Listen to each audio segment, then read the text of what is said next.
Bismillahirrahmanirrahim. Tarsus Umut Kervanı olarak yardım çalışmalarımız devam etmektedir. Berat Kandili dolayısıyla yardımseverlerimizin bizlere bağışlamış oldukları gıda paketlerimizi, ekmeklerimizi aldık. Şimdi ihtiyaç sahibi ailelere dağıtmak için yola çıkacağız.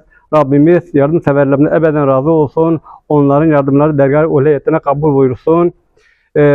Bu hayırlı gecenin vesilesiyle Rabbimiz Gazze'deki, Suriye'deki, Doğu Türkistan'daki tüm kardeşlerimize yardımını, nusretini, inayetini, rahmetini, bereketini göndersin. Tüm İslam aleminin Berat Kandili'ni tebrik ediyoruz. Selam ve dua ile Umut Kervanı Tarsus.